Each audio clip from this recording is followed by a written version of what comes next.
following is a presentation of KSL Sports. Hello, Cougar Nation. Handoff middle. First down. Touchdown.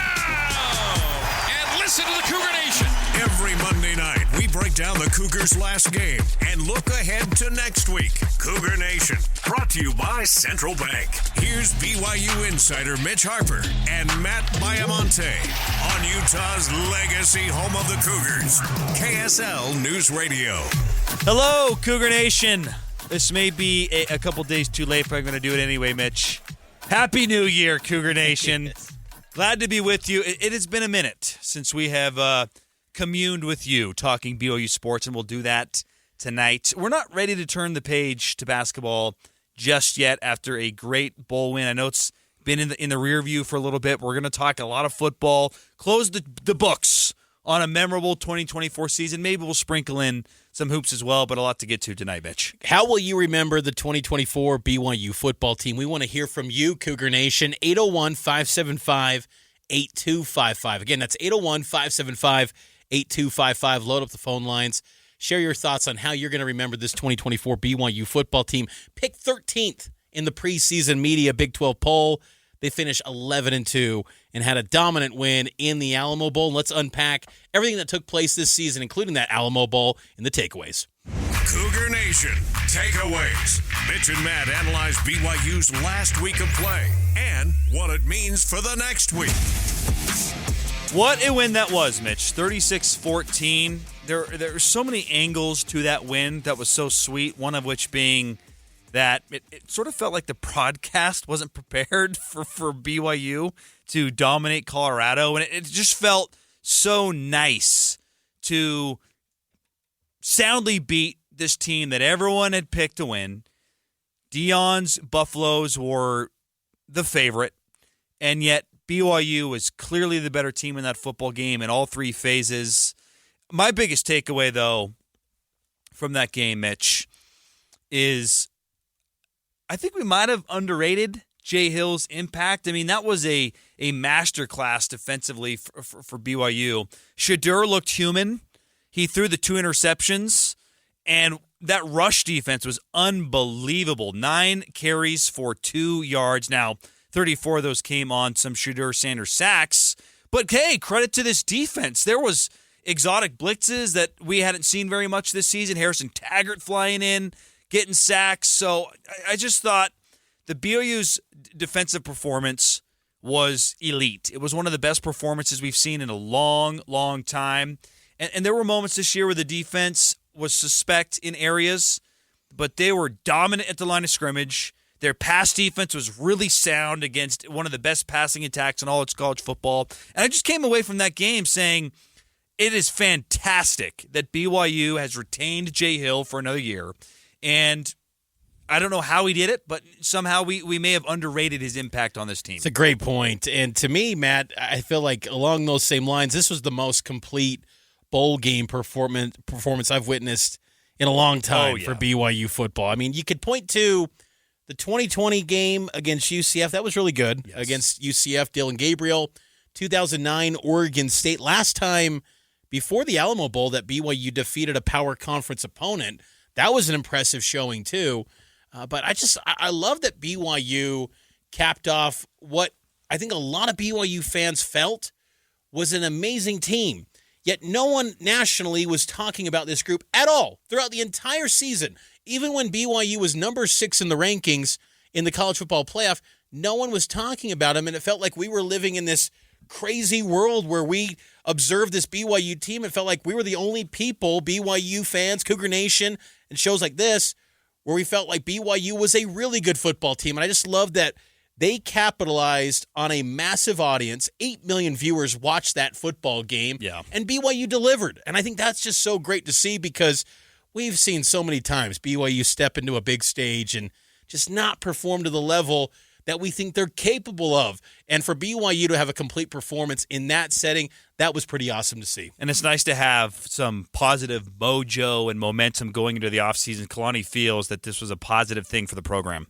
Just looking forward to the momentum that we can gain from this. Obviously, just really happy, want to celebrate with the seniors. But I think this is a really good step for us, and I'm glad that we were able to get this done.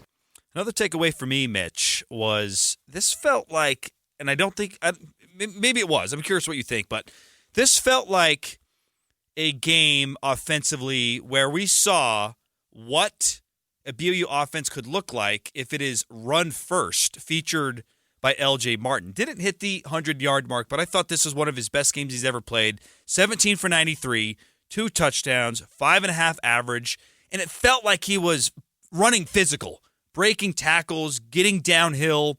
I was really impressed with L.J. Martin, and it was really encouraging to see, hey, let's maybe get this guy the ball 20 times a game, build off of that, build off the run game.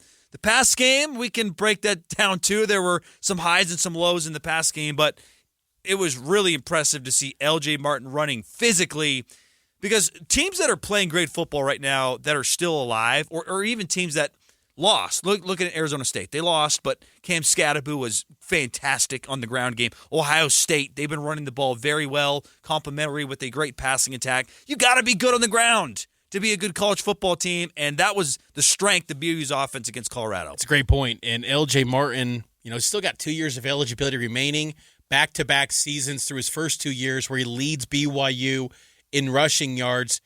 You're right. I mean, he's the guy that you look at as the star of the backfield. And going into the 2024 season, I thought you need to get another transfer portal running back. I was completely wrong. BYU had a star with L.J. Martin, who I always believed could be a star, but you just felt like you needed more behind him. And I feel like you got a budding star behind him in Sione Moa, who had an impressive performance in the Alamo Bowl. I honestly, and I usually don't have this sort of take, but I feel like BYU's running backs for 2025 stay status quo and develop from within and continue to build out that room, develop them, because I was thoroughly impressed with that unit throughout the entire year. I mean, there were some games where they underperformed, like the entire BYU team, but I think L.J. Martin, when he's healthy, special player, and he could be one of the best running backs in the Big 12. He earned Alamo Bowl Offensive MVP. That was a great performance. I think, honestly, a breakout performance for him to really show that he can be a superstar. Yeah, because there have been games, you've seen flashes of that, but that felt like true ground and pound football with LJ, and that's something that you can build on. Teams that can run the football that well, they have a lot of success going forward. I also like that the win, Mitch, kind of capped off a really successful senior class.